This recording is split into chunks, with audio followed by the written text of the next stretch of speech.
Boba Fett, effortlessly cool, mysterious, deadly, and stoic.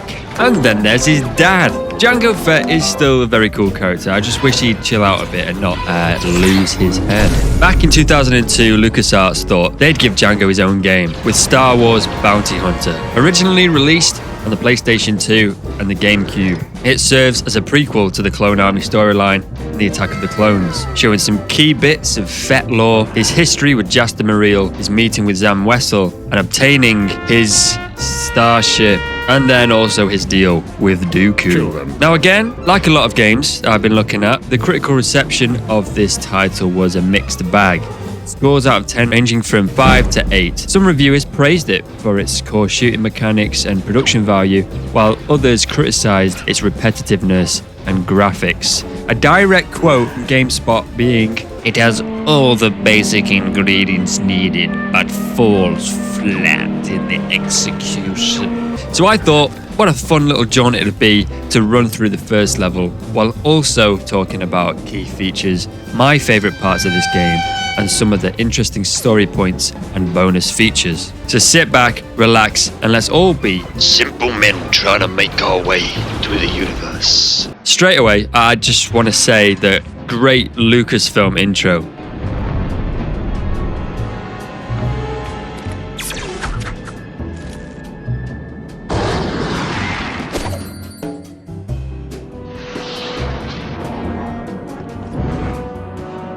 He is chuffed to bits with that, isn't he?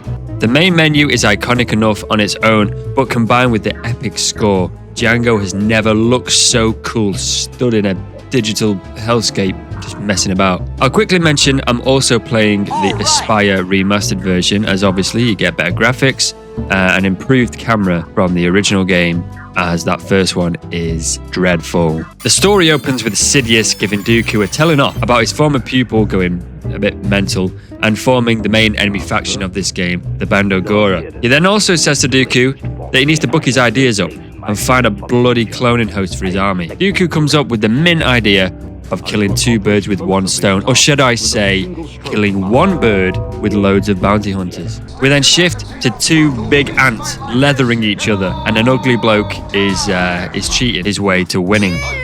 Until... Jango! Unfortunately, this doesn't work out as the creep escapes, and we have to deal with Bug's life on Tren. Now this part is obviously to teach you the basic movement and shooting mechanics of the game. You have to basically get the nasty big bug to charge at you, then hit the wall, and then you can shoot up his arse. I just think it's funny that Jango can pull off all these insane wild moves. Where was this when you had Mace Windu just sprinting straight at you? You know? Have some of this. Come on in. I've got you now. Another easy kill for Jango. Flipping a switch activates the center of the arena, meaning that we can fall down and escape. These have massive bounties on them, I swear. I don't just like killing them. A key part of Jango's arsenal, the laser cutter. You'll be doing a lot of this during the game. Okay, easy does it. Now jump over to the second. Yep. Now backwards. Right. Okay, what the hell are you doing? There you go. Much better. One of the most fun parts of this game is the bounty tracking system. You can switch to the helmet view and scan targets to see if they have a little bit of money behind them, and then tag them, bind them up, and put them in your pocket. They just disappear. You get paid though, so that's all that matters really. Let's carry on with the mission. So as we... Jesus Christ! Holy shit! I think you should eat some blaster bolts. Stupid bastard asshole. Interestingly, there's a number of posters around this area with some rather suggestive Twi'leks on them. Why is it always Twi'leks every time? This to me also looks like a reference to another game. I don't know what it would be though. I couldn't find anything on it, so if anybody knows, then please let me know. He had a bounty. Trust me. The crowd is still cheering, but no one's there. Interesting. Progressing through the back rooms of the arena, we're greeted to a whole host of different aliens and unique rooms. Estimating Gamorreans, Rhodians, Trandoshans, Gran, and Aqualish is a highly satisfying use of my time. Oh, money. Coming to a cage of mastiffs, we can see we need to. Whoa, whoa, holy hell. Relax, mate. Bloody hell, you're like miles away then. Taking no chances with this guy. That's actually a pretty detailed model for him, actually. It's very nice. I thought this was interesting. A shooting range that we slide down into, but it's got some of what I presume are the developers' most hated Star Wars aliens. We've got Ewoks, Jawas, and of course, Jar Jar, or a Gungan at least. Blasting through these guys, we actually get to see another mechanic. We can pick up certain weapons, and these will become a lot more powerful as the game progresses. Pretty cool, though. I got a nice new shiny blaster, and it's hungry. Jango, jump! Oh, shit. Well, bad luck for you guys. We then stumble upon this fella who's a bit weird, but Roz says not to kill him. And then he shows us his bedroom. I know what kind of man you are. So then we enter the city area and we have to follow this freak to find his ugly mate. And he's a bit janky though, because he wants you to follow him at a distance, but you also get too close, he gets annoyed, but you get too far away and he also gets annoyed. So he's a bit of a tricky bugger. Well, let's scan for some bounties. What have we got? Oh, hang on. This wayward droid contains highly sensitive information concerning personal affairs on an unnamed politician. This all sounds very familiar. Palpatine files. No. Hey, I'm just in it for the money, you know. I'm no good guy. Of course, that dude we followed betrays us, and now it's a solid few areas of pure killing, maiming, and Mandalorian carnage. Try to run. I dare you. I'm gonna get you. I'm not. Or two. Hello. No bounties on you, I hope. Easy does it. Hey, shut up. You'll give me away, you Whoa! My god, did you just backhand that poor woman? Anyway, back to the slaughter. We have to chase down Nico through the streets, killing literally anything in our path. Even this little bin lizard here. What is that, Rhodian hiding in a bin? Paul's broken at last, broken at last, Paul's Who's broken this? at last, at last, It's at the last. Beatles. And yes, what a stupid name. Luckily, you're worth a bit fortune. The next 20 minutes of this mission is just death and destruction. That's all I can say. It's just, look at this. Activate droidica mode. Yeah, come here, come here. Oh, gotcha. Is that Neil Armstrong? What the hell? I will say that this port from Aspire is a little rough around the edges. I had a few crashes whilst playing through, even just in this first level. Oh. Well, I guess I'm not playing any more of that. 500 for a used delivery speeder? You're crazy. It's not worth Look at him there.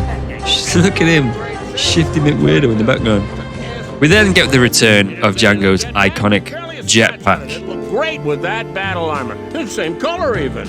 I'll take that off your hands. How much you offering?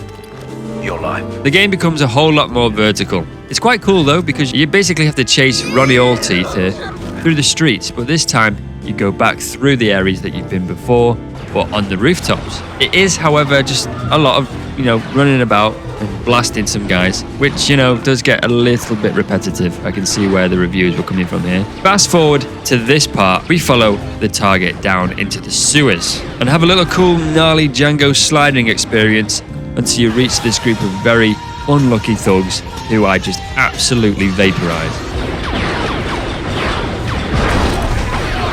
Now, following him into this strange sort of void walkway area, we have to use our jetpack to fly walkway to walkway, which can prove a little bit tricky. What the hell have you done here? You've really messed up big time. Oh my god. After that part, we end up in Manchester Airport baggage claim. Tunnels and tunnels and upon tunnels filled with conveyor belts, boxes, luggage and explosives. Well, that's not good at all, is it? In an airport? Uh-oh, girl. You're on the run. But not for long. That makes sense. This conveyor belt hell then concludes with a fight against a Jet 2 Holidays Boeing 737. Look at him. Look at Jango there. Coming in. Just zooming in there. That's funny. I won't lie to you, I found an excellent way to cheese this boss. The stand behind these crates and shoot him technique works every time, and I am patenting that to me right now. We collect the bounty on this idiot, and then are introduced to one of the main antagonists of this game, Montrose. Montrose, I can pay you double, triple, please. I think an insanely cool feature of this game, it gives you the full Star Wars comic Mandalorian Jango backstory, featuring Jango himself, Montrose, and Jasta Mareel, Jango's mentor. I highly recommend reading through this, as you know it's quite an iconic issue from back in the day, and it features key info and details on the Fett story. A couple of my favourite parts are Jango's armour being painted like Boba's, which is quite interesting, Montrose's betrayal and villainization, and the first look at sort of an alternate EU Death Watch, and then also Jasta's untimely death. So I'm going to go over some of the key elements of the larger story and a couple of new gameplay features that you unlock later. Straight after the first mission, Jango's chilling with his saucy little minx of a mate, Roz. She's like Watto's fit little fly cousin.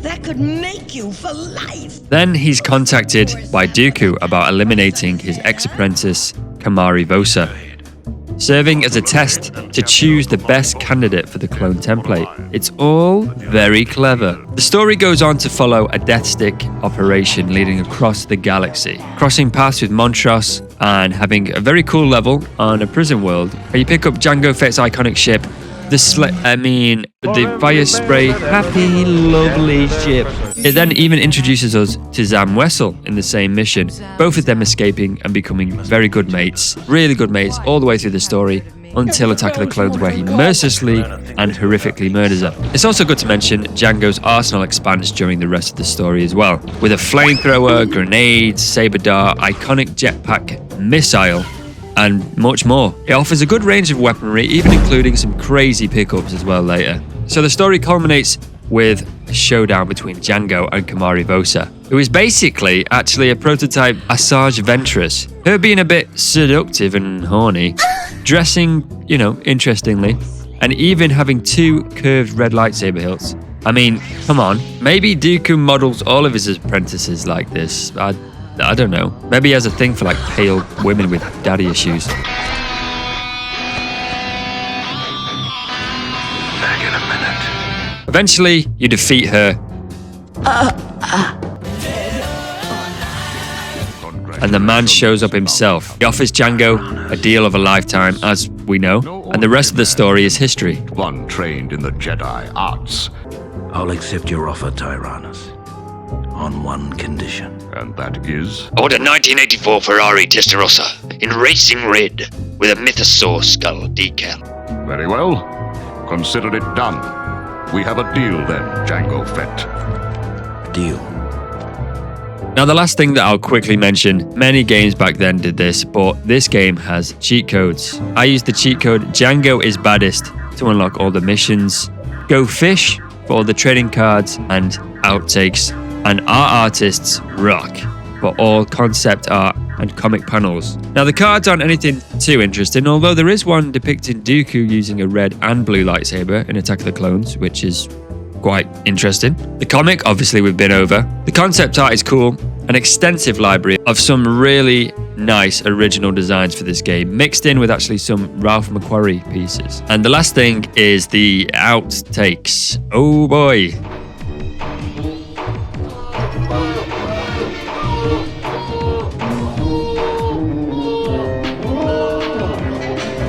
These are like, those DVD extras you got from back in the day, an animated film like Monsters Inc., where they'd fake being on set and doing silly things. On this game, there is bloody loads of them. Some are, better than others. Here's a couple of my favorites that I'll show you right now.